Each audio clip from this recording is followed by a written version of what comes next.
Hi guys, this is Tablet-News.com and I'm here with a review of the Xiaomi Redmi Note 4X. It's a 5.5-inch phablet with a great battery and upper mid-range specs. It goes against the Motorola Moto M, the Asus Zenfone 3 and the Huawei Nova. It debuted in February this year and is priced at around $170 on Gearbest.com. When we unboxed it, it had a special offer that took the price down to only $143.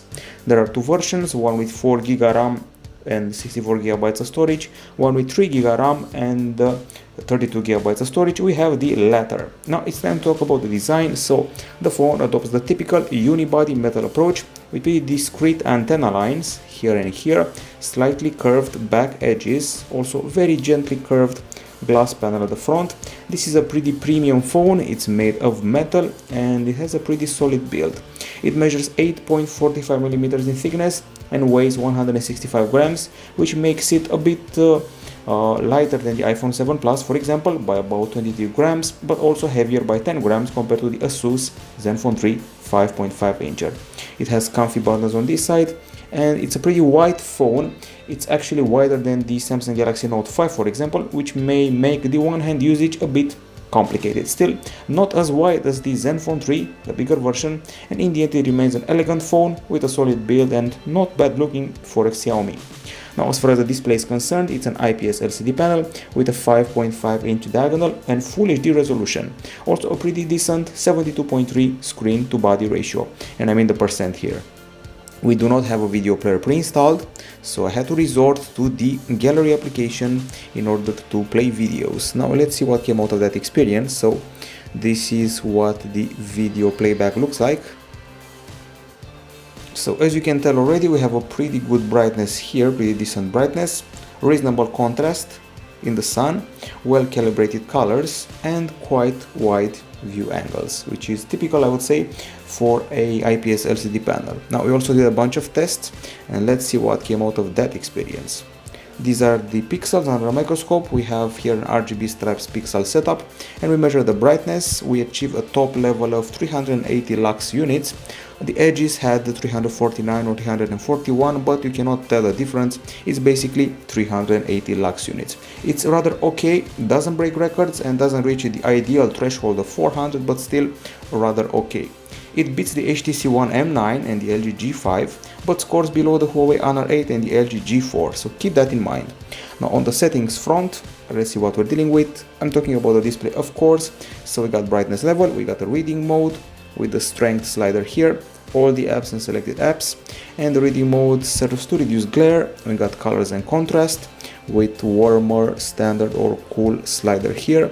Automatic contrast, increased contrast or standard contrast options available as well. Text size and double tap screen to wake. In the end, I would say it's a pretty okay screen for the price tag and for the device segment. Now let's discuss other features now. So this phone sports a pretty familiar CPU. It's the Qualcomm Snapdragon 625 octa-core unit clocked at 2 GHz with the Adreno 506 GPU in the mix. We also have available on this phone a 3GB RAM capacity, dual channel, or 4GB RAM on the other model. You can get it with the 32 or 64GB of storage, as well as a micro SD card slot, which is actually the second SIM slot. Luckily, there's no problem with the lag here. You can open up however many apps you want. You can have them in your multitasking queue and open them at any time, and didn't experience any problem with the lag. Started opening apps easily at random and none of them had problems. I'm talking about lag, of course. It wasn't present here and that's a good thing. So no lag, fast multitasking, fast at open, and the games also run in a pretty fine manner. We've played Into the Badlands, which is quite a new game. It follows the TV show, and we've also played our benchmark game, Riptide GP Renegade, which you can see here. It's a hovercraft racing title. You can tell from the menus that it's doing fine. Let's choose this one, continue, and here we go. So it loaded fast. You can already tell that the speaker is quite strong here. Nice perspective and pretty good looking water. Responsive controls, pretty good frame rate and reflections. I don't see any stutter or delay, so no complaints from me in the gaming department. Okay, enough about that. time to see how the benchmarks are handled here, because yes, we also did benchmarks on this 5.5-inch phablet. So here we go, screenshots. We did usual battery of tests, and I'm talking about Quadrant and Tutu and the works. Let's find them. So we did Nanomark, we did Sun Spider, we did Velamo, and basically all the famous ones. Okay, so I promised you benchmarks, so I'm going to go ahead and start with Quadrant. Here we are, this is Quadrant, and in this benchmark we surpassed the likes of the Yumi Touch, but scored below the Vernitor, if you remember those phones. And here somewhere we also have Antutu 6. Be patient, there are a lot of benchmarks here, so we have to look for the proper one. Here we go, this is Antutu 6, pretty good score. We surpassed the HTC One A9, and surprise, we beat the Samsung Galaxy A5 2017, which is a fresh phone. And we also scored below the Asus Zenfone 3 and the Huawei Nova, in case you're wondering, because I kept comparing this phone to those ones. Now, as far as 3D Mark Ice Storm Unlimited goes, that's the result we achieved in that benchmark. I would say it's rather okay. Once again, it beats the Galaxy A5 2017 and scores below the Xperia Z3, for example. In the end, this Xiaomi phone beats the Huawei P9 Lite, and it's about head-to-head against the Galaxy A5 2017. It also beats it in some tests, and you can even fight the Motorola Moto Z Play in some of these sub-tests. Now, as far as the temperature is concerned, we did a few of them, and we had the surprise result. After running the intensive benchmark GFX bench, we achieved an amazing 28 degrees Celsius, one of the coolest phones ever. And once we ran the game you saw before, Riptide GP Renegade, we only got to 33.7 degrees Celsius, which is once again quite impressive, and there's no trace of overheating here. Now, as far as the battery is concerned, let's see what we got here.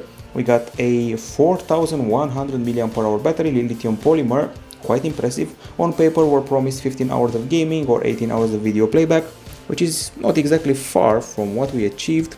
And let's see what is that. Okay, so trying to find it, lots of scores here. That's the PC Mark score.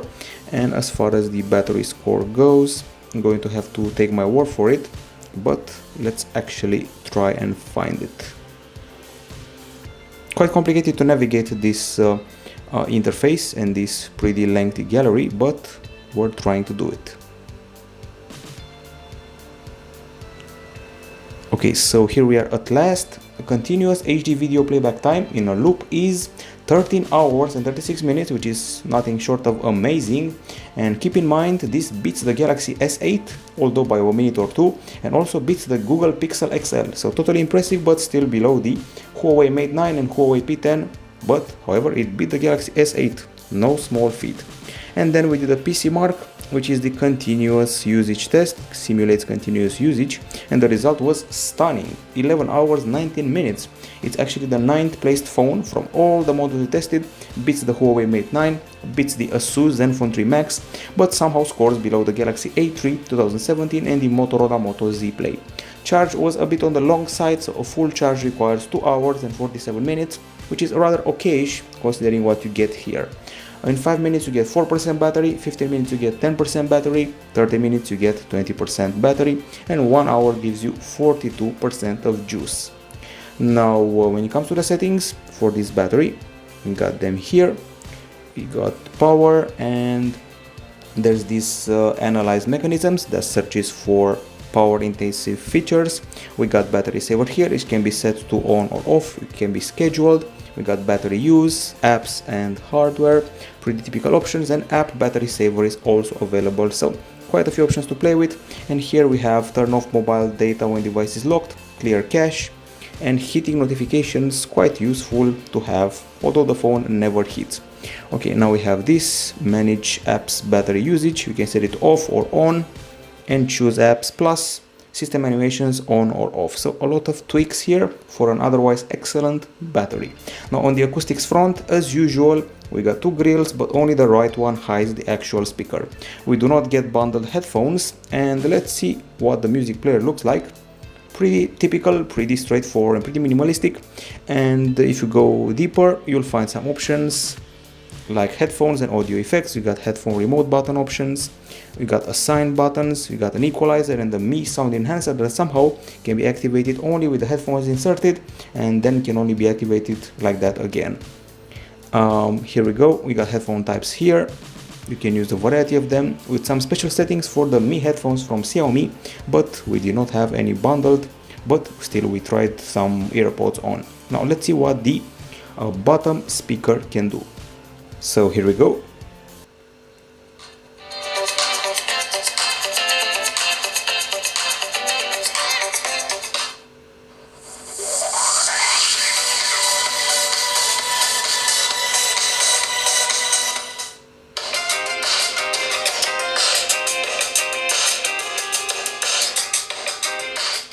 The conclusion, the sound is quite loud, but there's a bit of distortion on the max volume. It's best kept at about 70%. The bass is, I would say, so-so, and the high notes are pretty okay. Now let's leave that to the decibel meter. The back of the phone does not vibrate, and the volume is quite high, but let's see what the test gear had to say. So we achieved 88.8 decibels when we used our typical audio sample at the front and back. Quite impressive. And then when we played the game you saw before, Riptide GP Renegade, 99.5 decibels, which is quite impressive, actually ultra loud. Anything close to 100 decibels gets our big thumbs up. So it beats the Galaxy S8, that's for sure, and basically most of the other rivals. It's basically top 3 material with ease. We also have FM radio in the mix here, it's available here, and I plugged in some headphones, was pretty happy with the results, but in the end you should remember it's quite a loud speaker, this one, and a bit of distortion appears, so keep it at about 80%, you'll be happy. Now on the camera front, so 13 megapixel shooter here, f2.0 aperture, dual tone flash, face detection autofocus, and at the front a 5 megapixel selfie camera, 85-degree wide angle lens, and f2.0 aperture. Now the camera app starts up pretty fast, and just like the rest of the interface, it's intuitive, minimalistic, and totally simple. Now here we go. The actual picture taking speed is impressive, got a pretty fluid zoom, and the focus is, I would say, reasonable, not the fastest in the world, but also not the slowest, a bit annoying this sound. And as far as the option goes, we got HDR here, we got the modes, pretty typical for a Xiaomi, audio, beautify, tilt, shift, timer, straighten, scene, panorama and manual, plus a bunch of settings. Notice that you do not have the resolution. You can only set up the camera frame, picture quality, face detection, age and gender, contrast, exposure, saturation and sharpness. That's about it, plus a bunch of effects to play with. From what I know, there are about 15 or 17 or something like that, quite impressive. Now if you want to do video, more options are available here. We got slow motion and time-lapse, plus you can film up to full HD and choose your type of focus. Enough with the talking, time to go to the action, and action means in this case a gallery, a pretty hefty gallery with over 200 shots.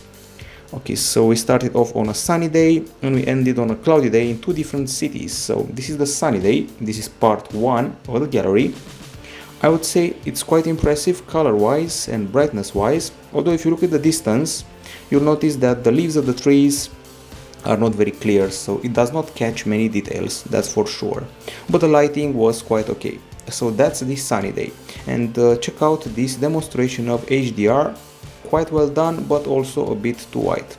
Okay, so we're done with the sunny day, time to go to the cloudy day. Things get darker here but still decent lighting and an HDR that feels a bit artificial. The colors are pretty well calibrated, nothing exaggerated here, the blues are blue and the reds are red, and we started zooming into this flag. We kept zooming in and we did not lose many details, which is nice to see. Okay, we also have some pretty great close-ups of flowers. The camera focuses properly, you can take a nice close-up with pretty solid details. As you can see here, we're also happy with the texture, the color and everything you want about these flowers. Nice focusing as well, we play with the focus here, focused on the background and on the foreground, alternated between them and no problem. Selfies started off and I like the texture of the skin, of the hair, but particularly the eyes. The last phone I tested had some blurry eyes for some reason, this one doesn't, but what's very blurry is the background. Some modern phones also take care of the background of selfies and take decent background selfie shots. More captures here and more selfies, and here you can see the most clearly it's very grainy, the background of the selfie. Okay, we go further into more colorful areas. It always keeps the colors straight and well calibrated, doesn't over sharpen, doesn't oversaturate, it keeps them realistic and takes some pretty okay close-ups without straining too much to focus on them. It's a pretty honest camera, does not exaggerate and does not overbloom things. Also, you will not find any missed shots here, so that's nice. Okay.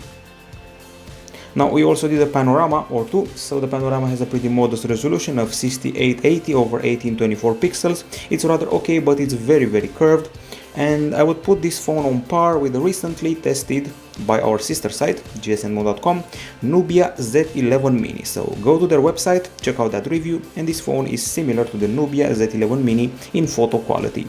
I would also put it on par with the Huawei P9 Lite, or maybe above it a bit, and also the Motorola Moto M, but below the Asus Zenfone 3, and also slightly below the Huawei Nova. And that's the panorama, which is very curved.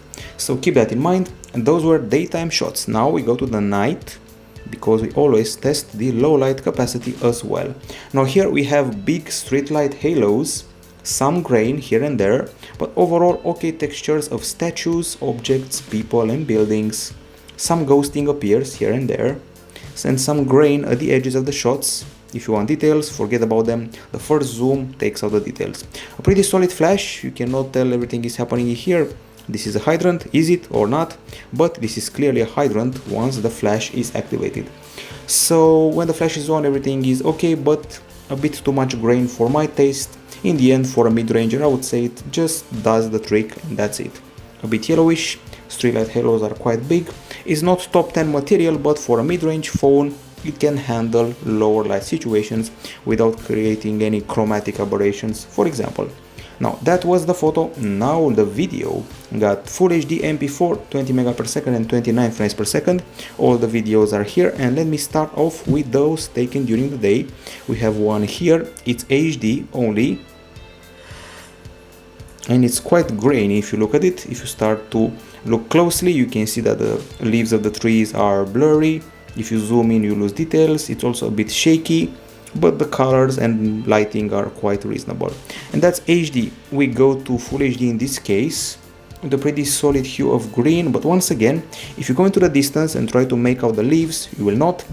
A pretty nice exposure change and okay clarity, but I'm not very impressed. Stabilization is, I would say, decent. There's no trace of really good stabilization here. The microphone is just okay, and the images were generally dark, but it was a dark day, so no problems there. Good focus, some detail loss when zooming in, and a bit shaky if you like to move around. In the distance, things may appear a bit washed out, but that's more clear during the night. And finally, something with colors. Not much to complain here, keeps the focus okay, nice exposure change, and pretty okay colors. So in the end, it feels like a typical Huawei Honor phone. Those ones are not major video capturers, but this one keeps the same idea. It also feels like something between the Asus Zenfone 2 and the Zenfone 3 series, basically a bit above average. Now the low light capture was totally underwhelming, way too yellow, 9 frames per second, a bit of ghosting, shaky, so you can forget about it. You can forget about nighttime filming and concept filming. As you can see, things are moving in frames, not so good object tracking, ghosting, so you'd better film during the day. That's about it about the camera. And now here at Tablet-News.com, time to visit our website, opting for Chrome or the browser called, well, browser, and let's go to Tablet-News.com. It's loading up with a modest speed, and these are articles. Benchmarks, I would say, were mid-range to poor. I'm talking about Velamo and SunSpider, and that's the virtual keyboard, which is the stock one. Now on the connectivity front, I was actually surprised to see that we're getting a micro USB 2.0 instead of an USB Type-C, and this is a dual SIM phone that provides FDD and TDD LTE, VoLTE, dual SIM, dual standby, nano SIM card slots. We got Wi-Fi, BGN, Wi-Fi Direct, Wi-Fi display as well, Bluetooth 4.2, GPS and GLONASS, Beidou, and an infrared emitter at the top. There is no NFC in case you're wondering. And as far as the dialer goes, get it here, and options are these ones: auto IP dialing, block list settings, call recording, and that's it. Now the actual calls are loud and clear when we had excellent noise cancelling.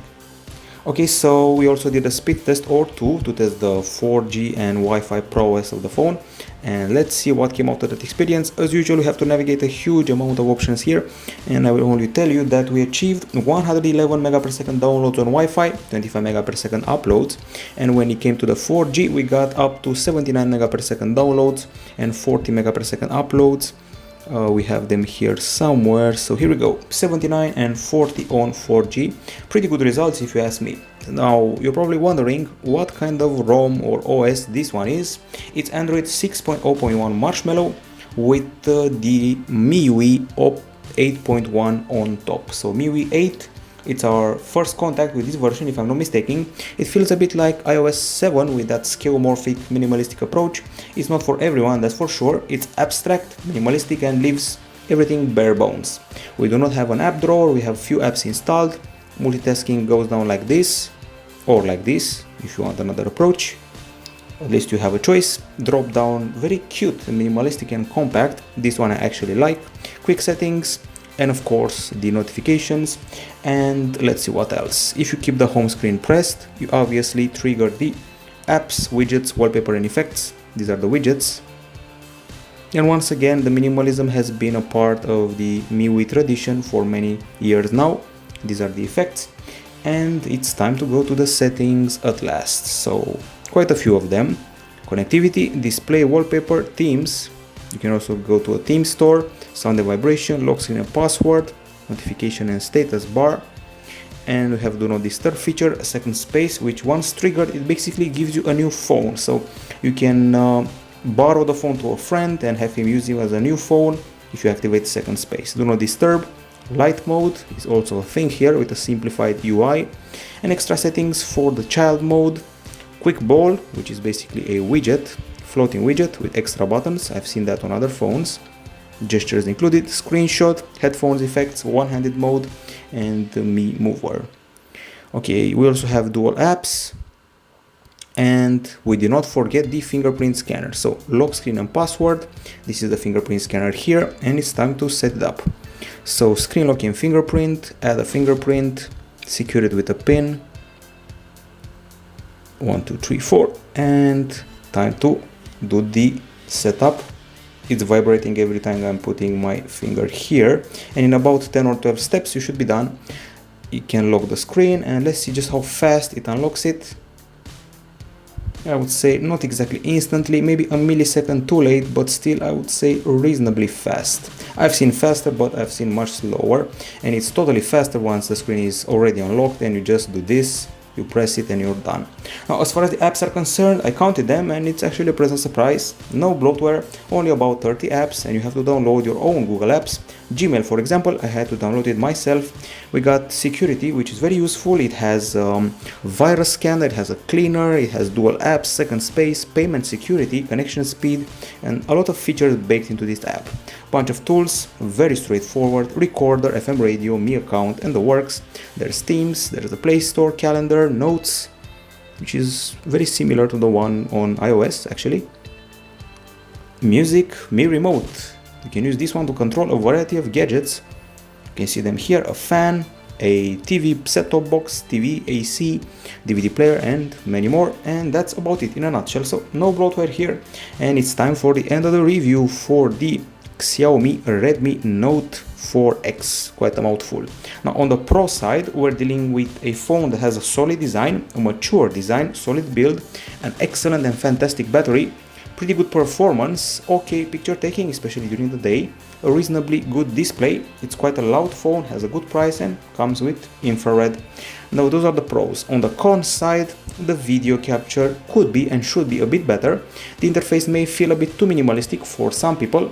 The screen could be a bit brighter, there's some distortion for the speaker at times, and we have a micro USB port instead of a USB Type-C, and that's about it on the con side. Well, some people may argue that the fingerprint scanner could be faster. In the end, it remains sort of a battery phone that's good for gaming and music. It handles performance like a champ, it will never overheat, I can already predict that. It has a loud volume, one of the loudest mid-rangers ever, and it's basically the fully packed mid-range phone minus the let's say video capture. Other than that, you can do anything with it except go to concerts. So if you like to listen to music, play videos and games, you'll have zero problems with this phone. Should give you one full day of gaming with ease. I say that without any problems of conscience. So you can game on it a full day, a full school day and work day, and still have some juice left. So it's a gaming phone, a music phone, and a video binge watching phone. That's it from us here at Tablet-News.com. This has been the review of the Xiaomi Redmi Note 4X. You can easily find it on gearbest.com with very good prices. Bye bye.